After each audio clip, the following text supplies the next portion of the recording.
નમસ્કાર મિત્રો, સ્વાગત છે તમારું અમારી વાસ્તુરંગ યુટ્યુબ ચેનલમાં। મિત્રો, આવનારા પિતૃપક્ષ દરમિયાન આ 5 વસ્તુ ભૂલથી પણ ન ખાતા તેમજ પિતૃના આશીર્વાદ મેળવવા માટે આ ખાસ ઉપાય જરૂર કરી લેજો।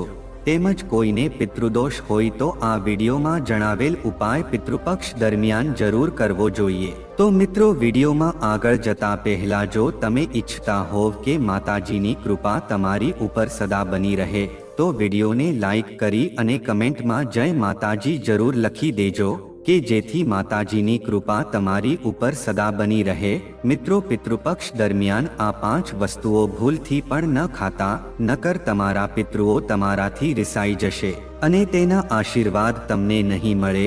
મિત્રો, હિન્દુ ધર્મમાં પિતૃપક્ષને બહુ મહત્વપૂર્ણ માનવામાં આવે છે। તેની સાથે જ મિત્રો, અમે તમને જણાવી દઈએ કે જો તમે પિતૃદોષથી હેરાન થતા હોવ તો તમે પિતૃપક્ષમાં આ ચમત્કારિક ઉપાય જરૂર કરજો કે જેથી તમારા બધા જ કામો સરળ થઈ જશે અને તમને સારું ફળ મળશે અને તમને પિતૃઓના આશીર્વાદ પણ મળશે। મિત્રો, હિન્દુ પંચાંગ અનુસાર આ વર્ષે પિતૃપક્ષ આવનારી 18-20 સપ્ટેમ્બર 1924ના રોજ શરૂ થાય છે।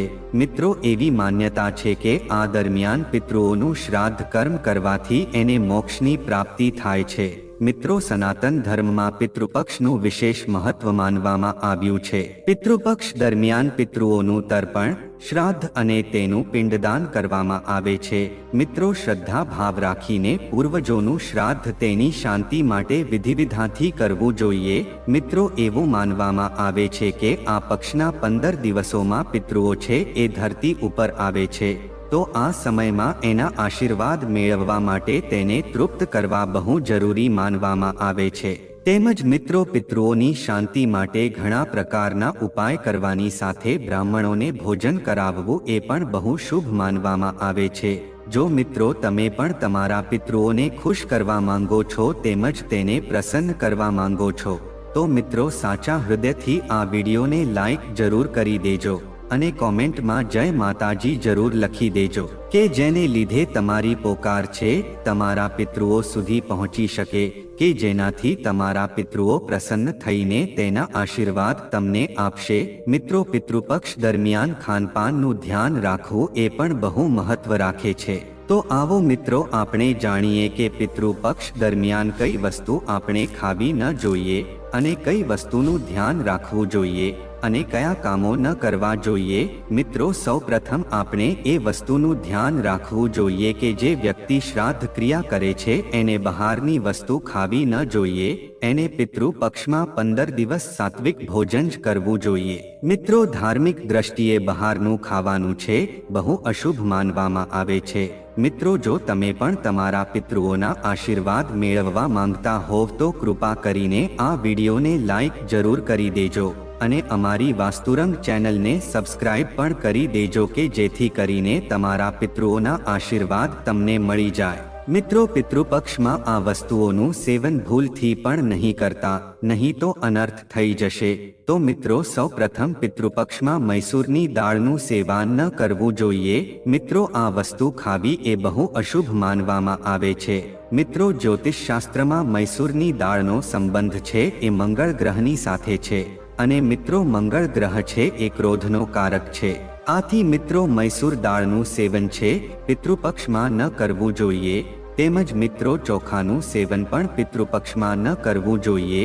આને પણ વાસ્તુશાસ્ત્રમાં વર્જિત માનવામાં આવે છે। તેમજ મિત્રો, શાસ્ત્રો અનુસાર મૂળો અને ગાજરનું સેવન પણ આ પિતૃ પક્ષમાં ન કરવું જોઈએ। મિત્રો, મૂળો અને ગાજરને અપવિત્ર માનવામાં આવે છે તેમજ પૂજા પાઠમાં પણ આનો ઉપયોગ કરવો એ વર્જિત માનવામાં આવે છે। આ શાકભાજીનો સંબંધ છે એ રાહુની સાથે છે। આથી મિત્રો, આ વસ્તુનું સેવન પિતૃ પક્ષમાં ન કરવું જોઈએ। તેની સાથે જ મિત્રો, પિતૃપક્ષમાં દૂધનું સેવન પણ ન કરવું જોઈએ। મિત્રો, માની લઈએ કે જે દિવસે તમારા પિતૃની તિથિ હોય છે એ દિવસે તમે એના નામની ખીર બનાવી શકો છો પણ એકલા દૂધનું સેવન કરી શકતા નથી। તેમજ મિત્રો, ભૂલથી પણ પિતૃ પક્ષમાં રસોડામાં લોખંડના વાસણોનો ઉપયોગ ન કરવો જોઈએ। તેમજ પિતૃ પક્ષમાં મિત્રો લોખંડના વાસણમાં જમવાનું ન બનાવવું જોઈએ। મિત્રો ધાર્મિક માન્યતા અનુસાર પિતૃપક્ષમાં લોખંડના વાસણમાં જો ખાવાનું બનાવીએ છીએ તો આપણા પિતૃઓ રિસાઈ જાય છે। મિત્રો જો આપણે લોખંડના વાસણમાં ખાવાનું બનાવીએ છીએ તો આપણા પિતૃઓ છે એ જમી શકતા નથી। તો આ જ કારણ છે કે પિતૃપક્ષમાં લોખંડના વાસણોનો ઉપયોગ ન કરવો જોઈએ। આનાથી પિતૃઓના આત્માને શાંતિ મળતી નથી। તેની સાથે જ મિત્રો તર્પણ વિધિમાં કાળા તલનો ઉપયોગ કરવામાં આવે છે, પણ મિત્રો ભૂલથી પણ લાલ અથવા તો સફેદ તલનો ઉપયોગ ન કરવો જોઈએ। સનાતન ધર્મમાં પિતૃપક્ષને વિશેષ મહત્વ આપવામાં આવે છે। પિતૃપક્ષના મહિનામાં પિતૃઓની આત્માની શાંતિ અને મોક્ષ માટે તેમનું શ્રાદ્ધ, તર્પણ અને પિંડદાન કરવાની પરંપરા લાંબા સમયથી ચાલી આવી રહી છે। માન્યતાઓ અનુસાર પિતૃપક્ષમાં પિતૃઓનું શ્રાદ્ધ કરવાથી આપણા પિતૃઓ પ્રસન્ન રહે છે અને સુખ સમૃદ્ધિના આશીર્વાદ આપે છે। પિતૃપક્ષ દરમિયાન ઘણા લોકો પોતાના પિતૃઓને પ્રસન્ન કરવા માટે અનેક પ્રકારના ઉપાય કરે છે। તેમાં તુલસી સંબંધિત એક ઉપાય છે। તુલસી સાથે સંબંધિત ઉપાય કરવાથી પિતૃઓ તર્પણનું શ્રાદ્ધ સમાન ફળ પ્રાપ્ત થાય છે। તેમજ મિત્રો પિતૃપક્ષ દરમિયાન માંગલિક કાર્ય ન કરવા જોઈએ, જેમ કે લગ્ન, સગાઈ, દુકાનનું ઉદ્ઘાટન ન કરવું જોઈએ। તેની સાથે જ મિત્રો આ સમયમાં કોઈ પણ નવો સામાન પણ ન ખરીદવો જોઈએ। તેની સાથે જ મિત્રો પિતૃપક્ષ દરમિયાન કોઈની સાથે પણ ખોટું ન બોલવું જોઈએ। તેની સાથે કોઈને અપશબ્દો ન બોલવા જોઈએ। તેમજ પિતૃપક્ષ દરમિયાન જુગાર પણ ન રમવું જોઈએ। જો આ ભૂલ કરીએ છીએ તો આપણા પિતૃ આપણાથી રિસાઈ જાય છે અને આ દિવસોમાં આપણે બ્રહ્મચર્યનું પાલન કરવું જોઈએ। તેમજ જો આપણા ઘરે કોઈ સાધુ આવે છે તો એનું અપમાન ન કરવું જોઈએ। તેની સાથે જ જો પિતૃપક્ષ દરમિયાન આપણા ઘરમાં કોઈ ભિક્ષુક ભોજન માંગવા આવે છે તો આપણે તેને ભોજન જરૂર આપવું જોઈએ। મિત્રો એવું પણ બને છે કે ભિક્ષુકના રૂપમાં આપણા પિતૃઓ પણ આપણા ઘરે જમવા માટે આવે છે।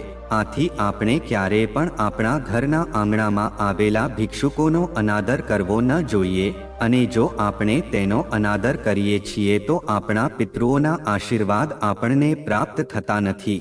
તેની સાથે જ મિત્રો જો પિતૃ પક્ષમાં આપણા ઘરના આંગણે ગાય અથવા તો કૂતરો આવે છે તો તેને ખાલી હાથે જવા ન દેવા જોઈએ, પણ તેને રોટલી જરૂર આપવી જોઈએ। તેમજ મિત્રો જે લોકો શ્રાદ્ધ કરે છે એ લોકોએ પિતૃપક્ષમાં વાળ, દાઢી તેમજ નખ કાપવા ન જોઈએ।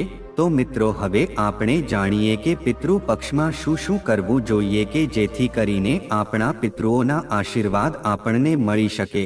મિત્રો પિતૃપક્ષમાં પ્રતિદિન ગાયત્રી મંત્રનો જાપ અવશ્ય કરવો જોઈએ।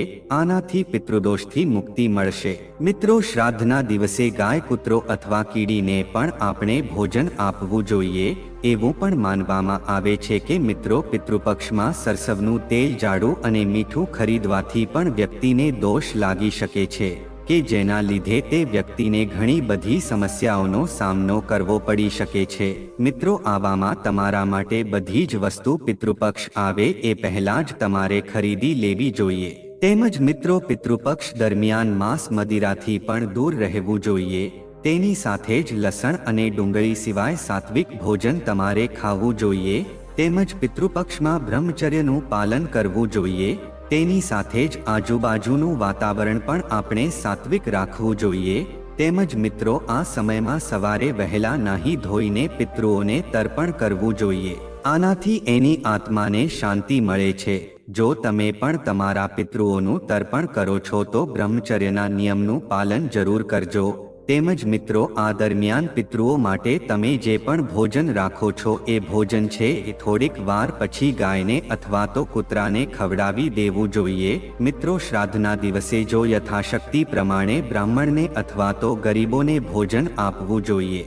તેમજ તેને દક્ષિણા પણ આપવી જોઈએ અને તેના આશીર્વાદ લેવા જોઈએ।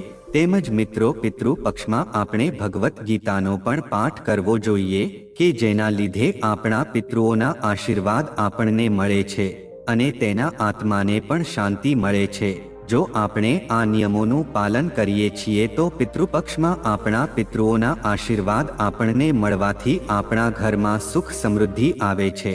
આથી આપણા ઘરમાં કોઈ વસ્તુની કમી રહેતી નથી. જો કોઈ પરિણિત વ્યક્તિ શ્રાદ્ધ કરતો હોય છે તો મિત્રો તેની સાથે એની પત્નીનું હોવું પણ બહુ જરૂરી માનવામાં આવે છે. આ નિયમોનું ધ્યાન જરૂર રાખવું જોઈએ. તેમજ પિતૃપક્ષ દરમિયાન માંસ મદિરાથી દૂર રહેવું જોઈએ. મિત્રો, આ દરમિયાન જો તમે પિતૃદોષથી મુક્ત થવા માંગતા હોવ તો ઘરની દક્ષિણ બાજુની દિવાલ ઉપર આપણા પિતૃઓનો ફોટો જરૂર રાખવો જોઈએ કે જેનાથી આપણને પિતૃદોષથી મુક્તિ મળી શકે છે. અને તે ફોટાની સામે આપણે દીવો જરૂર પ્રગટાવવો જોઈએ. અને જો આવું આપણે પિતૃપક્ષ દરમિયાન કરીએ છીએ તો આપણને વિશેષ રૂપથી લાભ મળે છે. પછી આ દરમિયાન રોજ ઘરમાં દિવસ આથમતા તેલનો દીવો જરૂર પ્રગટાવવો જોઈએ. આનાથી પિતૃદોષ છે એ દૂર થઈ જાય છે.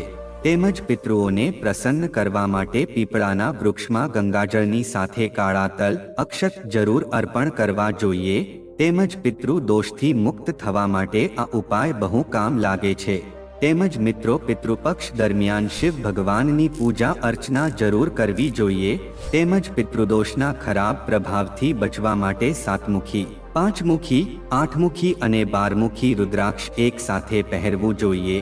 જો આ ઉપલબ્ધ ના થઈ શકે તો તમે મિત્રો નવગ્રહ રુદ્રાક્ષની માળા પણ તમે પહેરી શકો છો. તેની સાથે જ મિત્રો, આ સમસ્યાના નિવારણ માટે પિતૃ પક્ષમાં અને અમાવસ્યાના દિવસે પિતૃઓને ભોગ લગાવવો જોઈએ અને પિતૃ સ્ત્રોતનો પાઠ કરવો જોઈએ.